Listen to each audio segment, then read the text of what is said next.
안녕하세요, 김잡부예요. 어저께 열심히 날랐던 이 앞에 돌들 기억하시죠? 생각해보니까 설명한다고 해놓고 이야기를 안 했더라고요.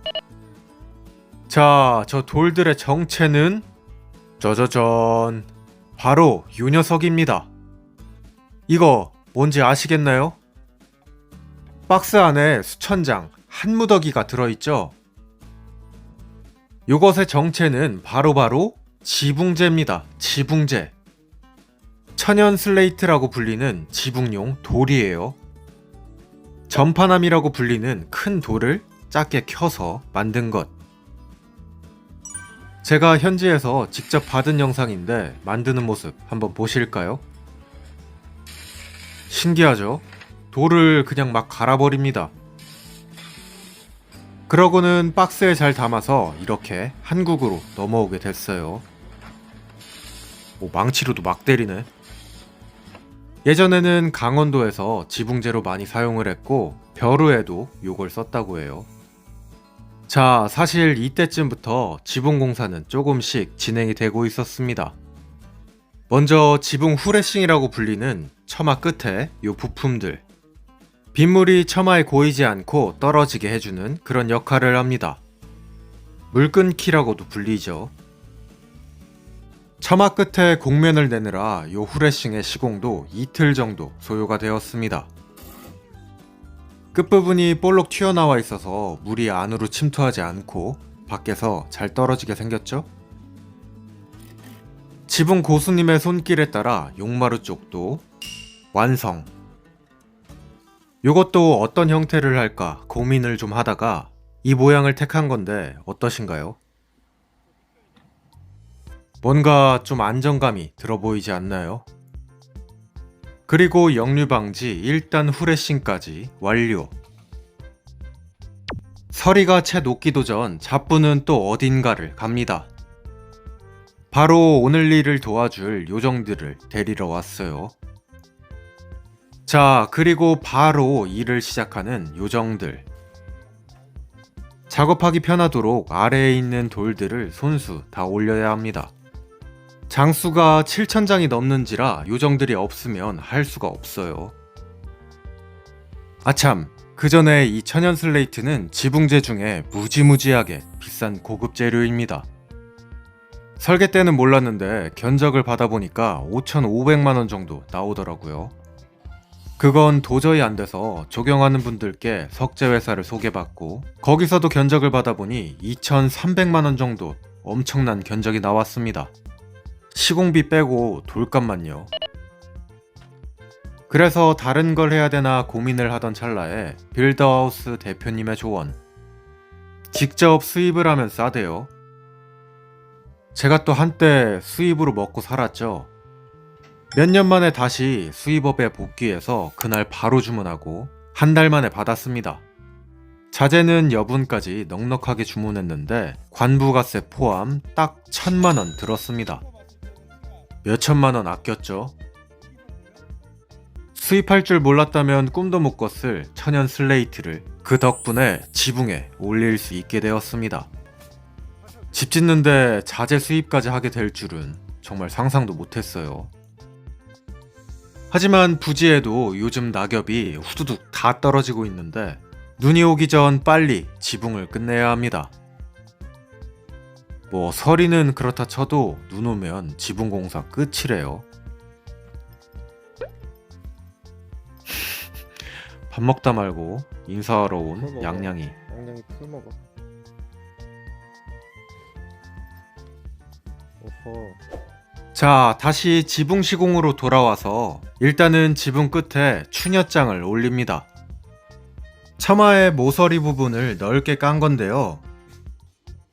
그리고 그 위에는 먹줄에 맞춰서 기와가 한 장씩 올라갑니다. 요즘에는 돌기와를 잘 시공하지 않아서 시공 경험이 있는 분을 찾느라 애를 먹었는데 지금 시공하고 계신 고수분이 오래전에 시공을 하셨었다고 합니다. 하지만 그때랑 또 좀 다른 게 있어서 이것저것 테스트를 해보고 있어요. 오유, 날씨 죽이네요. 아래쪽에선 테스트를 하고 위쪽에선 계단을 만들던 팀장님이 용마루 벤트를 손수 만들고 계십니다. 기성품을 안 쓰고 수제작을 하시기로 했어요. 이 변화는 조금 있다가 저희 지붕은 놀랍게도 앞뒤 생긴 게 다르고 크기도 다르고 곡선도 반대입니다. 그래서 여타 지붕보다 시간이 조금 더 걸리고 있는데요. 저는 옆에서 봐도 잘 모르는 이런저런 실험이 계속되었습니다. 이게 라운드라 벽체 세울 때처럼 각이 잘 안 맞나 봐요. 어떻게 하면 예쁘게 나올지 고수분들의 끊임없는 논의 중. 대충 이해한 바로는 벽체 세울 때 만들었던 요 가이드를 이용해서 지붕에도 똑같이 적용할 예정이라고 합니다. 잘 모르겠어요. 어떻게 되는지 보면 알겠죠? 저는 언제 지붕 올라가나 하염없는 기다림. 공작이 어디 갔지? 오, 그 사이 벤트는 거의 다 마무리가 되었는데요. 기성품을 쓰면 아무래도 곡면이 잘 나오지 않는데 이렇게 기와에 맞춰서 수공 벤트를 만든 덕에 지붕 끝내줄 것 같아요. 무한한 기대 중. 이렇게 대충 봐도 라운드 끝내주죠. 자, 이날은 이렇게 끝났습니다. 저는 요정들 다시 데려다 주러 가야 합니다. 자, 그리고 다음날. 어이 뭐야, 벌써 기와가 이만큼이나 올라갔습니다. 오유, 질감이 그럴싸한데요? 돌 하나만 있을 때는 사실 이게 뭔가 했었는데 여러 개가 올라가니까 질감이 엄청 예쁜데요? 오, 곡선도 완벽하게 나왔어요. 그려져 있는 먹줄만 봐도 연구를 얼마나 하셨는지 보이죠? 저는 잘 모르기 때문에 설명을 할 수가 없습니다. 혹시나 삐뚤어질까봐 못도 하나씩만 박아놓고 다시 짜맞추면서 작업을 하셨대요.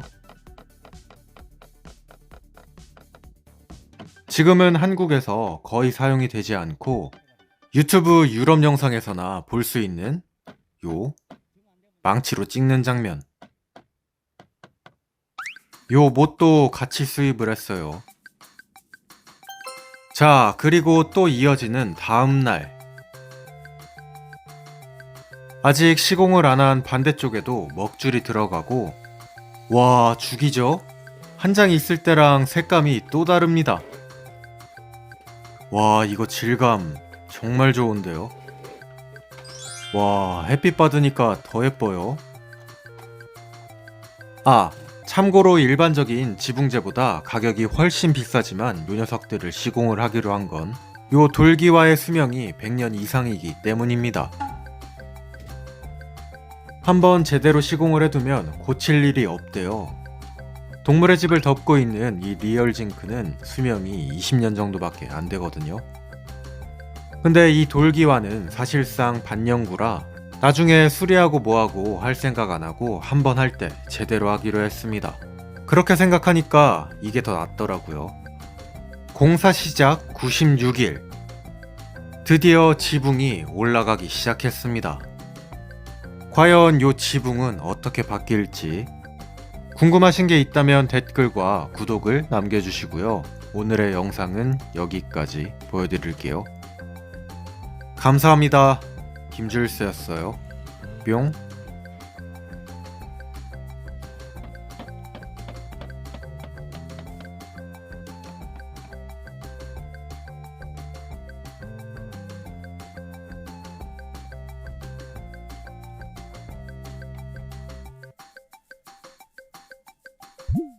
엄선된 제주도의 13브릭스 감귤. 선별기로 한 번씩 골라서 오는 녀석들입니다. 귤 드시다 보면 신 것도 나오고 단 것도 나오고 막 제각각이죠. 요것들은 오렌지 주스 먹는 느낌으로 아주 맛있게 드실 수가 있습니다. 수확하고 3일 이내에 모두 다 발송을 하고요. 제가 먹어본 귤 중에는 가장 맛있습니다. 자세한 내용은 링크를 확인해 보세요.